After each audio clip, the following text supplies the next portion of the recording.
My belly grew slowly, like a shy flower opening to the sun. I watched it in the mirror every morning. I smiled when I felt the baby move. A small flutter at first, like a butterfly trapped in a calabash. Then stronger, like a knock from inside. People in the town started noticing. Ada, your face is glowing. Your walk has changed. You're walking like a mother. I would laugh and rub my stomach. I was no longer hiding. I was no longer ashamed. But just when I thought the past had left me alone, it returned. One hot afternoon, I saw someone I never expected. Shinyer, my old friend from Umutum. She stepped out of a taxi at the motor park, her wrapper tied tight and her eyes wide with shock. Ada.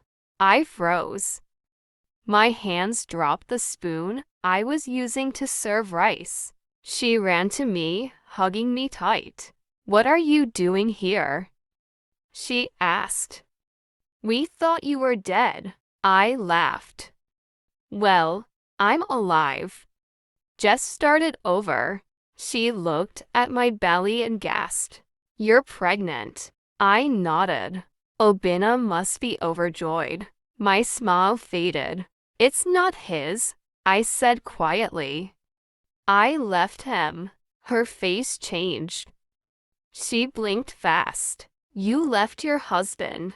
I nodded again. Yes. He married another woman. He moved on. So did I. She was silent for a long time. Then she hugged me again. I don't care what anyone says, she whispered. I'm happy for you. That evening, I sat with Tund and told him what happened. She will take the news back to the village, I said. Let her, he replied calmly. Let them hear. Let them know. I wasn't sure I wanted them to know. I didn't want pity. I didn't want Mama Obi's fake tears. I didn't want Obina's confusion. But deep inside, part of me hoped they would hear. Part of me wanted them to see that I was not cursed. 2 weeks later, a letter arrived. Not a phone call. Not a text. A real letter. Handwritten.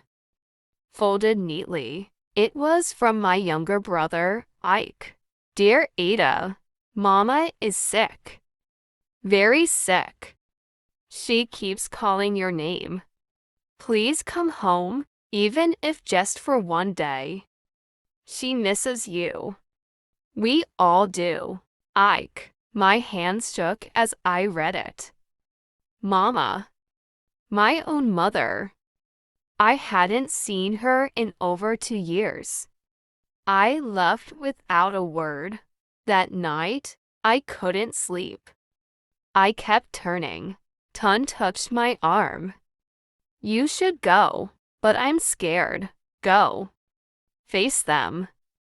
You're no longer the same woman who left in pain.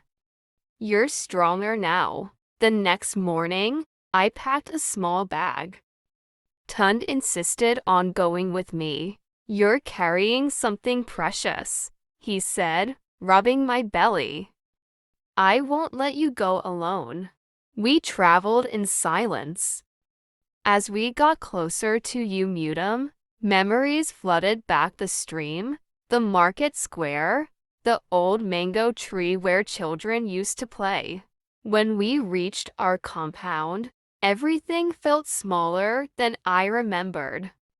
The house. The fence. Even the shame I once carried there. I stepped in, holding my stomach.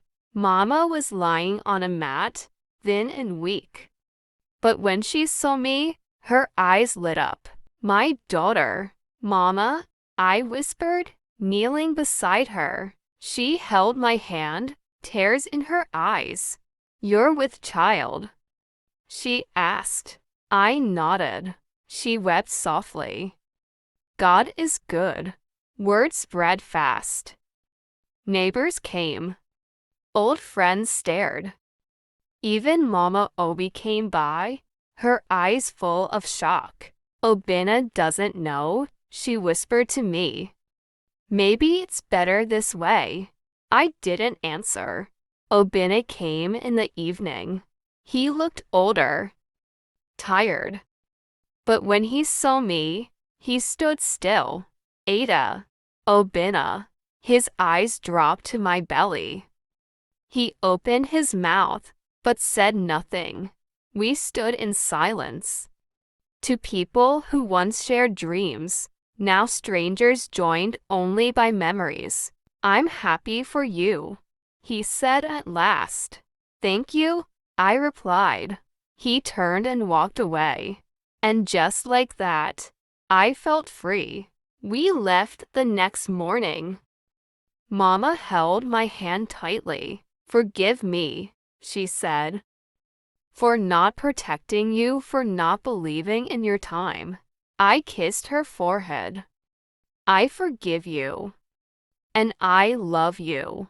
As we walked away from the compound, I felt lighter, brighter, like a door had closed behind me and another had opened ahead. Time passed quickly after the trip to the village. My belly grew heavier, rounder, fuller. I waddled when I walked. My feet swelled like boiled yam. I couldn't sleep well at night. But I didn't complain. Every kick from the baby reminded me that I was no longer barren. Tund was like a soldier watching me every second. Don't lift that. Sit down. Drink water. Sometimes I laughed at how careful he was. You're more pregnant than me, I joked. He smiled. I've waited too long for this miracle. I won't take chances. The doctor said I was due in a few weeks. We bought baby clothes, a small crib, soft blankets, and even a rattle that made a sweet jingle sound. I folded the clothes every day. I touched them like they were gold. We didn't know if the baby was a boy or girl. We didn't mind. We just wanted the child healthy and safe. One night, while Tund rubbed my back, I asked, "Do you ever wish you married someone else? Someone younger with no past?" He looked at me with gentle eyes. Ada, I didn't marry your past. I married your heart. Tears filled my eyes again. I had cried more tears in joy with him than I ever did in sorrow with Obina. Then came the night. It was dark, and the power was out.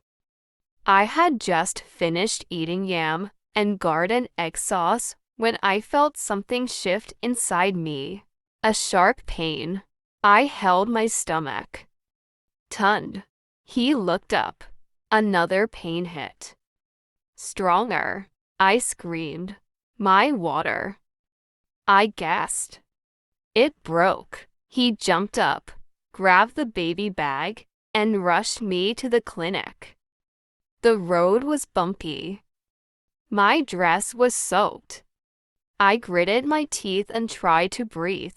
We reached the clinic. Nurses rushed to me.